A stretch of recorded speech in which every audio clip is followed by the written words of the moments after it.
ఇరాన్తో శాంతి చర్చలు వద్దురా బాబు అంటూ ట్రంప్ని ఇజ్రాయెల్ రోజు చెప్పింది. అయినా కూడా లైట్ తీసుకున్నాడు. చివరికి ఇరాన్ ట్రంప్ శాంతి చర్చలు జరిగాయి. ఈ విషయం మీద ఇజ్రాయెల్ ప్రధానికి కోపం వచ్చింది. నెతన్యాహు నా మాట మీరు వినరా, ఎంత ధైర్యం మీకు అన్నట్టు బిహేవ్ చేశాడు. అంతేకాదు ఈ రోజు నుండి మీతో దోస్త్ కడీఫ్ అంటూ ఒక మాట మాట్లాడాడు. అంతేకాదు మీరు ఏదైతే ఎయిడ్ ఇస్తున్నారో ఆ ఎయిడ్ మాకు అవసరం లేదు, మా నిధుల్ని మేము చూసుకోగలము అని చెప్పి అనౌన్స్ చేయడం జరిగింది. దాదాపు ఇజ్రాయెల్ జీడిపి $67,000, $1 ట్రిలియన్ ఎకానమీ దాకా వెళ్తోంది. సో ఉన్న పరిస్థితుల్ని ఉన్న ఎకానమీతోనే మేము మా దేశాన్ని డెవలప్ చేసుకోగలం. నార్మల్గా అమెరికన్ ఎయిడ్తో అటు సంక్షేమ పథకాలు కానీ ఇటు రక్షణ వ్యవహారాల్లో కానీ తమను ఉపయోగించడం జరుగుతోంది. ఇప్పుడు మాత్రం ఎటువంటి పరిస్థితుల్లోనూ మీ యొక్క ఎయిడ్ మాకు అవసరం లేదు, మీ దగ్గర నుండి మేము నిధులు సమకూర్చుకోవాల్సిన అవసరం లేదు, మేము తీసుకోమని కూడా అనౌన్స్ చేశాడు.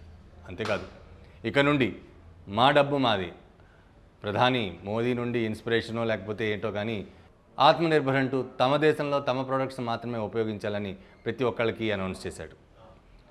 ఇక ఈ విధంగా చూసుకుంటే ఇక ట్రంప్కి ఇజ్రాయెల్ ప్రధాని నెతన్యాహుకి సంబంధాలు కట్టనే చెప్పాలి. సంబంధాలు చూసుకుంటే కనుక ఫ్యూచర్లో కూడా ముఖ్యంగా ఇరాన్ విషయంలో నెతన్యాహు చాలా సీరియస్గానే ఉన్నాడు. నెతన్యాహు మాట వినకపోవటం ట్రంప్ మీద చాలా ఎఫెక్ట్ పడుతోంది. అంతేకాదు ఇప్పుడు చైనాతో కూడా ట్రంప్ వ్యవహారం చూసుకుంటే ఇక ఇటువైపు కూడా తాను యుద్ధ వాతావరణం కనబడుతోంది. ఇదంతా చూస్తే ఇక నెతన్యాహు విషయాన్ని కూడా చైనాతో సంబంధాలు పెట్టుకోకపోవడం కూడా ఒక విధంగా తనకి నచ్చని పరిస్థితి అని కూడా తెలుస్తోంది. ట్రంప్ వ్యవహారం అటు అన్ని దేశాలు, అటు అమెరికాలో కూడా ప్రజలకి ఇబ్బందికరంగానే ఉంది. ట్రంప్ వ్యవహరిస్తున్న తీరు వారికి నచ్చట్లేదు.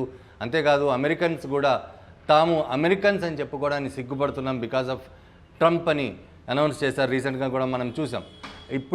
ఇప్పుడున్న పరిస్థితుల్లో ట్రంప్ వివిధ దేశాల ప్రధానులు, రాష్ట్రపతులు కూడా ఈయన ట్రంప్ అనుసరిస్తున్న విధానం చూసి అసహించుకుంటున్నారు.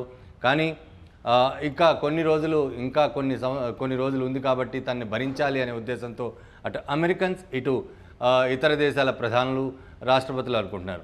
అయితే ఇజ్రాయెల్ మాత్రం తాను అనుకున్నదే చేస్తాము, తాము ప్రపంచంలో నెంబర్ 1 అవ్వడానికి తమ నిధులు ఏవైతే ఉన్నాయో తమ దేశానికి సంబంధించిన నిధులను మాత్రమే వాడుకుంటాం, ఎవరి దగ్గర దేహి అనము. ఇప్పటిదాకా అమెరికా ఏడిస్తోంది, అమెరికా వల్ల ఏదో సాధిస్తామనుకున్నాం, కానీ తాము అమెరికా స్నేహాన్ని కోరుకుంటే అమెరికా మాత్రం తమ స్నేహం కాకుండా తమ శత్రుదేశమైన ఇరాన్తో స్నేహం అవలంబిద్దామని చూస్తోంది. కాబట్టి తాము ఇక ముందు నుండి కూడా ట్రంప్తో ఎటువంటి స్నేహ సంబంధాలు పెట్టుకోమని కూడా అనౌన్స్ చేసింది. ఈ పరిణామం ఎంతవరకు దారితీస్తుందో వేచి చూడాల్సిన పరిస్థితి. అయితే ఈ ప్రస్తుతానికి మాత్రం ఆత్మనిర్భర్ అనే నినాదంతో వెళ్తున్న ఇజ్రాయెల్ని అభినందించాల్సిన విషయమే.